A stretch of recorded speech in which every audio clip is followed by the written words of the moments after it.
The deadly dose inside India's cough syrup obsession. It's happening again. In early September, a cluster of unexplained child deaths in a small town in Madhya Pradesh sent local health workers scrambling. At least 19 victims aged 1 to 6 had died within weeks of taking a common cough syrup. Officials tested everything from drinking water to mosquitoes before the truth emerged. Their kidneys had failed. Weeks later, a state laboratory in the southern city of Chennai confirmed the worst. The syrup in question contained 48.6% diethylene glycol, a toxic industrial solvent that should never be found in a medicine. Kidney failure is common after consuming this poisonous alcohol.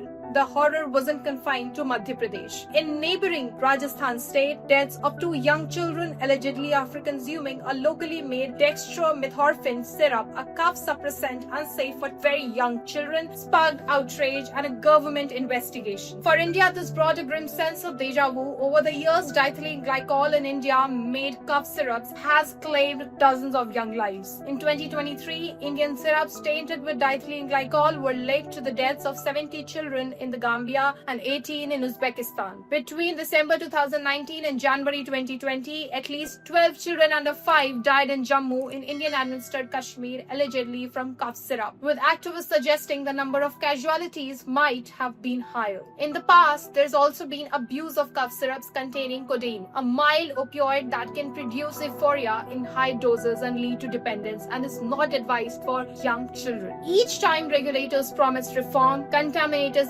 syrups reappear, reflecting a fragmented drug market, and critics allege a weak regulatory system struggling to oversee hundreds of low-cost, often unapproved syrups produced by smaller manufacturers and sold over the counter. Days after the latest child deaths, India's health ministry urged rational use of such medicines, effectively warning doctors to exercise more caution when prescribing them to young children. Seized samples of the syrup, suspended and banned sales, and ordered an investigation. With the problem, critics say, runs deeper than overprescription. Each new tragedy exposes the rot in India's drug oversight system, a maze of weak enforcement and regulation. The Indian cough syrup market is set to soar from $262.5 million in 2024 to $743 million by 2035, according to Market Future Research. But none of this would have happened if India and Indians could wean themselves off their obsession with cough syrups. For decades, doctors have prescribed them and patients have taken them, even though most do little good and can potentially do serious harm. Marketed as quick relief for sore throats and stubborn coughs, these sweet syrups mix sugar, color, and flavoring with a mix of cocktail, antihistamines, decongestants, and expectorants. A cough can result from either infection or an allergic reaction. Cough syrups broadly fall in 2 types: sedatives that help the child rest and bronchodilators that ease breathing, and doctors usually prescribe one or the other, not a mix. Most childhood coughs are viral, self-limiting, and resolve on their own within a week. Physicians say no syrup shortens their course. At best, they offer fleeting comfort. At worst, they carry the risk of addiction, toxicity, and overdose. So why are cough syrups so widely prescribed in India? One reason is the weakness of India's primary healthcare system, particularly in small towns and rural areas, as rising air pollution fuels persistent coughs that are increasingly misused for routine respiratory infections. The problem runs deeper in the countryside. In rural India, up to 75% of the primary care visits are handled by informal providers, often self-taught RMPs or rural medical practitioners without formal medical training. India needs a clear policy on cough syrups and nationwide awareness among doctors and parents to curb reckless use. India's drug regulation functions under the Drug and Cosmetics Act 1940 and Rules 1945. Through a dual control structure, the Central Drug Standard Control Organization, CDSCO, led by the Drugs Controller General DCGI, manages central licensing, new drug approvals, and policy formulation. State drug controllers oversee manufacturing and sales licenses, inspections, and enforcements. Key legal provisions define drug quality standards, prohibit misbranding and adulteration, and impose strict penalties for violations. The contamination crisis has exposed weakness in India's pharmaceutical safety framework, while the government's push for Schedule M compliance is a step forward. Implementation requires addressing the the fragmented regulatory structure, investing in testing infrastructure, and ensuring equal protection for domestic consumers.